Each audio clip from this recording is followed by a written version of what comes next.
ഞങ്ങളുടെ ഒരു അംഗം പ്രസിഡന്റ് തെരഞ്ഞെടുപ്പിൽ മാറ്റി വോട്ട് ചെയ്തു. അപ്പുറത്ത് CPM എന്താ ചെയ്തത്? അവനോട് പോയി രാജിവെക്കാനാണ് പറഞ്ഞത്.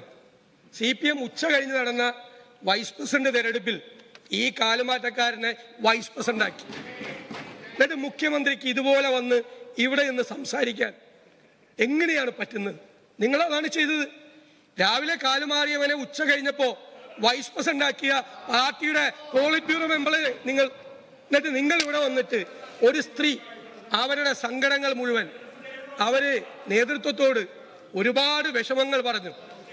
ബഹുമാനപ്പെട്ട മുഖ്യമന്ത്രി ഒന്ന് അന്വേഷിക്കണം അവരുടെ സങ്കടം എന്താണെന്ന്. വിധവയായ ആ പാവപ്പെട്ട സ്ത്രീയുടെ ഒരു കടം വന്നപ്പോൾ പാർട്ടി ഇടപെട്ട് വിപ്പിക്കുകയാണ് അവരുടെ സ്ഥലം. മനസ്സിലായില്ലേ? ആ സ്ഥലം പാർട്ടി പറഞ്ഞ വിലയ്ക്ക് അവർ വിൽക്കുകയാണ്. Sir, party ഇടനിലക്കാരാ, ബ്രോക്കർമാര്. എന്നിട്ട് പാർട്ടി എന്താ ചെയ്തെന്നറിയാം? ഇതിന്റെ 4 ഇരട്ടി വിലയ്ക്ക് അത് വിൽക്കുകയാണ്. ഇവരുടെ സ്ഥലം വേറെ ആളെ കൊണ്ട് വിൽപ്പിക്കുകയാണ് വാങ്ങിപ്പിച്ചിട്ട്. സാർ, സങ്കടം വന്നിട്ടാണ്, കടബാധ്യത വന്നിട്ടാണ്. ഒരുപാട് പരാതി അയച്ചു. അവർക്കൊരു പരാതിയുണ്ട്.